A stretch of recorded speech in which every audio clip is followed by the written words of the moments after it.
सुप्रभात। मैं Pushpalata Chaurasia sacred heart school की अध्यापिका, कक्षा 8वीं, विषय हिंदी भाषा को लेकर प्रकरण 3 के भाग 1 में आप सभी का स्वागत करती हूँ। बच्चों, प्रकरण 3 के भाग 1 को पढ़ने से पहले आप अपनी आंखें बंद कीजिए और हाथ जोड़िए, और जो मैं आज का सुविचार बोलने जा रही हूँ उसे आप ध्यान से सुनिएगा और सुनकर अपनी जिंदगी में शामिल कीजिएगा। सुविचार इस प्रकार से है।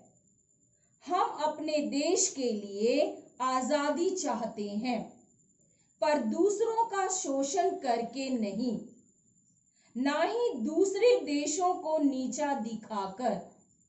मैं अपने देश की आजादी ऐसे चाहती हूं कि अन्य देश मेरे आजाद देश से कुछ सीख सके और मेरे देश के संसाधन मानवता के लाभ के लिए प्रयोग हो सके। कहने का तात्पर्य यहाँ पर बच्चों ये है कि हमें अपने देश से प्यार करना चाहिए और देश में रहने वाले नागरिकों के साथ मिलजुल कर रहना चाहिए, यानी एकता बनाए रखना चाहिए। बच्चों, अब आप अपनी आंखें खोलिए। आज का दिनांक 21/6/20 है। प्रकरण 3। प्रकरण का क्या मतलब होता है? प्रकरण का मतलब होता है पाठ। तो पाठ 3 का भाग 1। प्रकरण 3 एक लेख है। लेख मतलब निबंध। लेख को हम निबंध भी कहते हैं और निबंध को हम लेख भी कहते हैं। तो इस निबंध का क्या नाम है? इस निबंध का नाम है मेरी अंतिम अभिलाषा। मेरी अंतिम अभिलाषा। मेरी अंतिम अभिलाषा निबंध को लिखने वाले कौन हैं? निबंधकार पंडित जवाहरलाल नेहरू स्वतंत्र भारत के प्रथम प्रधानमंत्री थे। पंडित जवाहरलाल नेहरू, उन्होंने ये निबंध लिखी थी, मेरी अंतिम अभिलाषा। मेरी अंतिम अभिलाषा को पढ़ने के लिए और समझने के लिए मैंने इसकी रूपरेखा मतलब, रूपरेखा का मतलब होता है ढांचा। रूपरेखा का क्या मतलब होता है बच्चों? रूपरेखा का मतलब होता है ढांचा। किसी भी कार्य को करने के लिए उसके बिंदु को तैयार करना। बिंदु मतलब ढांचे को तैयार करना। अंग्रेजी भाषा में जिसे हम स्ट्रक्चर कहते हैं, तो वो हो गया हिंदी भाषा में रूपरेखा। तो इस पाठ को समझने के लिए मैंने इसकी रूपरेखा 5 भागों में बांटा है। पहला है शीर्षक का मतलब, दूसरा निबंधकार का परिचय, और तीसरा शुद्ध उच्चारण। शुद्ध उच्चारण मतलब शब्दों, कठिन शब्दों का, पाठ में आने वाले कठिन शब्दों का शुद्ध उच्चारण। और चौथा औचित्य। औचित्य मतलब सच्चाई, शीर्षक की सार्थकता। ये पाठ हमें क्या संदेश देता है उसके बारे में हम जानेंगे। 5वां पृष्ठ का परिचय। पृष्ठ मतलब पन्ना। पन्ना मतलब अंग्रेजी भाषा में पेज। तो पृष्ठ का परिचय हम समझेंगे। कितने पृष्ठ उसमें आए हैं, उनके गद्यांशों को समझेंगे, पढ़ेंगे और अभ्यास भी करेंगे। मेरी अंतिम अभिलाषा, ये शीर्षक है, ये पाठ का नाम है। तो मेरी मतलब यहां पर कौन है? मेरी मतलब यहां पर मैं, और मैं कौन? पंडित जवाहरलाल नेहरू। ये चित्र में देखिए पंडित जवाहरलाल नेहरू को। यहां पर मेरी का मतलब है पंडित जवाहरलाल नेहरू। अंतिम, अंतिम का यहां पर क्या मतलब है? अंतिम का यहां पर मतलब है आखिरी। अंतिम का यहां पर क्या मतलब है बच्चों? आखिरी, आखिरी, आखिरी। अंतिम का मतलब हुआ आखिरी।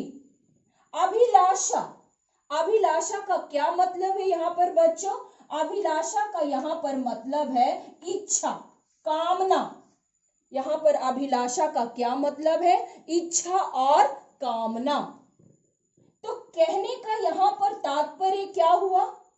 कहने का तात्पर्य यहां पर यह हुआ कि पंडित जवाहरलाल नेहरू की आखिरी इच्छा, उनकी आखिरी इच्छा क्या थी देश के प्रति, इस तिरंगे के प्रति। ये हमारे देश का तिरंगा झंडा है जो 3 रंगों में बटा हुआ है और हर एक रंग कुछ ना कुछ हमें संदेश देता है। उसी संदेश को बरकरार रखने के लिए पंडित जवाहरलाल नेहरू ने अपनी आखिरी इच्छा जाहिर की थी लोगों के सामने, और उस आखिरी इच्छा को एक लेख में लिख डाला। उन्होंने कई पुस्तकें लिखी थी अपने देश के प्रति, डिस्कवरी ऑफ इंडिया भी उन्होंने ही लिखा था, और उस पुस्तक में उन्होंने हमारे देश के इतिहास से लोगों को जागरूक कराया था।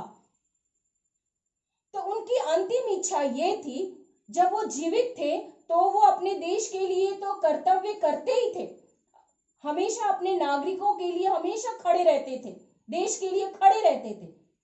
लेकिन उन्होंने कहा कि मेरे मरने के बाद मेरी अस्थियों को हर जगह डाला जाए। कहां कहां डाला जाए, हम पाठ में इसी के बारे में पढ़ेंगे कि वो क्यों चाहते थे कि मरने के बाद उनकी अस्थियों को हर जगह डाला जाए और कहां कहां डाला जाए। इसी के बारे में इस पाठ में मेरी अंतिम अभिलाषा के बारे में पढ़ेंगे। उन्होंने अंतिम अभिलाषा में 4 बातों के ऊपर ध्यान देने के लिए कहा, क्योंकि उनका शरीर जो था वो 4 बातों को लेकर ही बना था देश के प्रति। पहला, उदारता। वो लोगों के प्रति उदार थे, लोगों के प्रति उदार थे। उदारता का मतलब क्या होता है? उच्च विचार। उनका स्वभाव क्या था? उदार था, यानी दानशीलता, उदार धनता, उदार, उदार धनता। ये प्रत्यय है बच्चों। त शब्दों के जो अंतिम में लगता है उसे हम प्रत्यय कहते हैं, और शब्दों के आरंभ में जो लगता है उसे हम उपसर्ग कहते हैं। तो ये भाववाचक संज्ञा भी हो गया और ये प्रत्यय भी हो गया। मित्रता, शत्रुता, उसी प्रकार से उदारता। तो उदार धनता, उदारता। तो उनका देश के प्रति पहली इच्छा जो थी वो थी उदारता। लोगों के प्रति उदार बनो, लोगों के प्रति दानशीलता बनो, उच्च विचार रखो। अगर आप उच्च विचार रखोगे, हाई थिंकिंग रखोगे, तभी तो कुछ जिंदगी में कर सकोगे। तो हमेशा व्यक्ति को उच्च विचार रखने चाहिए, पंडित जवाहरलाल नेहरू के जैसे। उन्होंने अपने उच्च विचार रख कर ही देश को स्वतंत्र कराया, एक सेनानी बनके, और प्रथम प्रधानमंत्री भी बने। तो ये थी उनकी पहली विशेषता। दूसरा, सहृदयता। दूसरा विशेषता था सहृदयता। सहृदयता मतलब क्या होता है बच्चों? सहृदयता मतलब होता है दयालु। वो अपने देशवासियों के प्रति और उनका व्यवहार दया के काबिल था। वो दयालु थे, दूसरों के प्रति दया रखने वाले थे। वो खुद भी ऐसा सोचते थे और लोगों को भी यही शिक्षा देते थे। यही थी उनकी आखिरी अभिलाषा, यही थी उनकी आखिरी इच्छा कि जो मेरा शरीर उदारता, सहृदयता, लगाव और देश प्रेम से बना हुआ है, यही चार बातों को हर जगह मेरी अस्थियों को बिखेरा जाए, हर जगह डाला जाए। तो सहृदयता का क्या मतलब होता है बच्चों? दयालु, यानी दूसरों के प्रति दया दिखाना। हमेशा हमें दूसरों के प्रति दया दिखानी चाहिए। ऐसे थे पंडित जवाहरलाल नेहरू। उनका शरीर इन्हीं चार बातों से बना हुआ था और उनकी यही आखिरी इच्छा थी कि मेरी सहृदयता को हर जगह अस्थियां के रूप में बिखेरा जाए। तीसरा था बच्चों लगाव। लगाव, लगाव मतलब होता है प्रेम और संबंध। लगाव मतलब क्या होता है? प्रेम और संबंध, एक दूसरे के प्रति भाईचारा, चाहे वो किसी भी धर्म को मानने वाले क्यों ना हो। हमारा देश विभिन्न धर्मों को मानने वाला है, विभिन्न भाषाएं हैं, लेकिन फिर भी हम एक हैं। क्यों हम एक हैं? क्योंकि हम एक दूसरे के प्रति प्रेम रखते हैं, एक दूसरे के प्रति प्रेम का संबंध रखते हैं, प्यार करते हैं, अनेकता को एकता में बदलते हैं। तो ऐसे थे पंडित जवाहरलाल नेहरू और उनकी अंतिम अभिलाषा। चौथा जो उनके विचार थे, आखिरी इच्छा थी कि उनके शरीर में से क्या जाया जाए? देश प्रेम। देश प्रेम। वो किस देश के वासी थे? भारत देश के वासी थे और वो भारत देश से बहुत प्यार करते थे। तो हर एक लोग एक दूसरे से प्यार करें, एक दूसरे के साथ मिलजुल कर रहें। जब कभी भी हमारे देश में कठिनाइयां आए, उन सबको मिलकर उस कठिनाई, उस परेशानी, उस चुनौती को दूर करें। अभी हमारे देश में अगर हम सीमा पर देखें तो चीन ने हमारे देश पे हमला किया लद्दाख में। तो हमारे भारतवासियों ने क्या किया? मिलजुल कर उनका सामना किया। तो यही सीख उन्होंने अपनी अस्थियों के द्वारा भी, आखिरी इच्छा के द्वारा भी देने की कोशिश की। और अभिलाषा एक स्त्रीलिंग शब्द है। क्या शब्द है बच्चों? एक स्त्रीलिंग शब्द है। अभिलाषा जो है एक स्त्रीलिंग शब्द है। स्त्रीलिंग मतलब जो महिलाएं या स्त्री जाति को बोध कराता हो, जो शब्द स्त्री जाति का बोध कराता हो उसे हम स्त्रीलिंग कहते हैं। तो अभिलाषा क्या है? एक स्त्रीलिंग शब्द है। तो इस प्रकार से बच्चों शीर्षक का मतलब हुआ। शीर्षक का मतलब, मेरी मतलब पंडित जवाहरलाल नेहरू, अंतिम मतलब आखिरी, अभिलाषा मतलब इच्छा। तो उनकी अंतिम इच्छा क्या थी? कि जो उनका शरीर चार बातों से बना हुआ है, उदारता, सहृदयता, लगाव और देश प्रेम, मरने के बाद भी उनकी अस्थियों को इन्हीं चार बातों को लेते हुए सब जगह बिखेरा जाए, सब जगह डाला जाए। इसी के बारे में हम इस पाठ में पढ़ेंगे। लिखने वाले पंडित जवाहरलाल नेहरू ही हैं, तो वो एक निबंधकार हुए। तो हमें निबंधकार का परिचय जानना चाहिए बच्चों, कि उनका जन्म कब हुआ, उन्होंने अपनी जिंदगी में क्या किया, उनके माता पिता का क्या नाम था, और क्योंकि आप साहित्य लेके पढ़ रहे हो तो इस चीज के बारे में आपको जानकारी प्राप्त करना चाहिए। लेखक का परिचय यानी कि निबंधकार का परिचय। निबंधकार कौन? पंडित जवाहरलाल नेहरू। पंडित जवाहरलाल नेहरू का जन्म कब हुआ था? पंडित जवाहरलाल नेहरू का जन्म 14 नवंबर 1889 को इलाहाबाद में हुआ था। इलाहाबाद कहाँ? उत्तर प्रदेश में। उत्तर प्रदेश के इलाहाबाद में उनका जन्म हुआ था। इलाहाबाद अपने आप में ही प्रसिद्ध है। इलाहाबाद के प्रयाग में संगम है, नदियों का संगम है, जिसे हम त्रिवेणी संगम भी कहते हैं। तीन नदियों का संगम है, गंगा, यमुना और सरस्वती।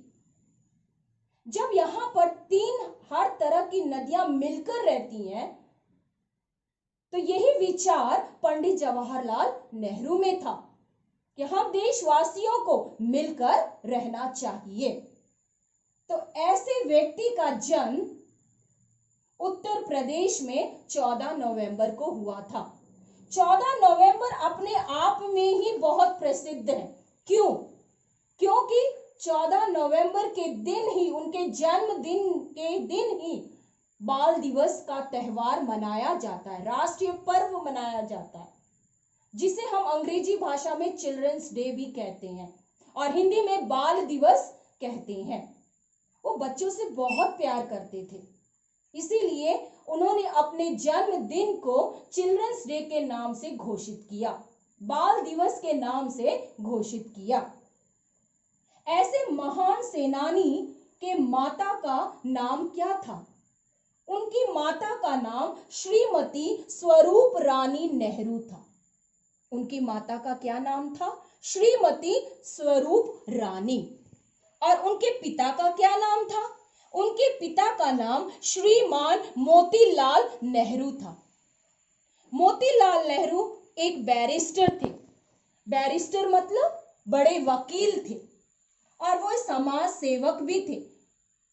समाज में रहने वाले लोगों की सेवा भी करते थे। यही गुण उन्होंने अपने बच्चों को भी दिया था। आपको पता है कि पंडित जवाहरलाल नेहरू का परिवार कहां का रहने वाला था? कश्मीर का। वो कश्मीरी थे, कश्मीरी वंश के थे, कश्मीरी वंश के ब्राह्मण थे वो पंडित जवाहरलाल नेहरू। और मोतीलाल नेहरू के 3 बेटियां और इकलौते बेटे पंडित जवाहरलाल नेहरू थे। मोतीलाल नेहरू के कितने बच्चे थे? उनके पिता के 4 बच्चे थे, 3 बेटियां और एक इकलौता बेटा पंडित जवाहरलाल नेहरू। उनकी पत्नी, किनकी पत्नी? पंडित जवाहरलाल नेहरू की, निबंधकार की। उनकी पत्नी का नाम श्रीमती कमला नेहरू था। ये देखिए तस्वीर में उनकी पत्नी कमला नेहरू। ये है कमला नेहरू, पंडित जवाहरलाल नेहरू की पत्नी। उनके कितने बच्चे थे पंडित जवाहरलाल नेहरू के? पंडित जवाहरलाल नेहरू के सिर्फ एक ही इकलौती बेटी थी और उन बेटी का नाम क्या था? श्रीमती इंदिरा गांधी। कौन नहीं जानता श्रीमती इंदिरा गांधी को? श्रीमती इंदिरा गांधी भारत देश की पहली महिला प्रधानमंत्री थी। जिस तरीके से पंडित जवाहरलाल नेहरू स्वतंत्र भारत के प्रथम प्रधानमंत्री थे, उसी तरीके से उनकी बेटी इंदु, उन्हें अपनी बेटी को प्यार से इंदु कहते थे। श्रीमती इंदिरा गांधी का जो थे वो भी प्रथम महिला प्रधानमंत्री थी हमारे देश भारत की। जब श्रीमती इंदिरा गांधी को ज्ञान कैसे मिला? पंडित जवाहरलाल नेहरू को बहुत लगाव था अपनी बेटी की पढ़ाई से। वो जेल से भी अपनी बेटी को पत्र लिख लिख कर हर एक विषय के बारे में जानकारी दिया करते थे कि इतिहास को कैसे पढ़ना है, अंग्रेजी भाषा को कैसे पढ़ना है, गणित को कैसे पढ़ना है। जेल में रहकर वो पत्र लिखा करते थे अपनी बेटी को, क्योंकि वो समय नहीं दे पाते थे अपनी बेटी को, जेल चले गए थे और जेल से भी उन्होंने अपनी बेटी के भविष्य को बनाए रखा, शिक्षा दी उन्होंने, ऐसे संस्कार दिए उन्होंने अपने बच्चे को, और जिसकी वजह से उन्हें अपने देश से प्यार हुआ और फिर वो इसी फील्ड में या इसी क्षेत्र में, पिता के क्षेत्र में वो आ गई, राजनीतिक क्षेत्र में वो आ गई, क्योंकि उन्हें अपने देश से भी प्यार था। तो ये था निबंधकार का परिचय बच्चों, पंडित जवाहरलाल नेहरू। तो इस पाठ में भाग 1 में आपने क्या पढ़ा? भाग 1 में आपने पढ़ा कि शीर्षक का क्या मतलब होता है, और दूसरा आपने पढ़ा कि मेरी अंतिम अभिलाषा को लिखने वाले निबंधकार पंडित जवाहरलाल नेहरू का परिचय। तो बच्चों, भाग 2 में मैं आपको शुद्ध उच्चारण और अन्य रूपरेखा से आपको अवगत कराऊंगी। आप अपने माता पिता के साथ हमेशा खुश रहिएगा। धन्यवाद।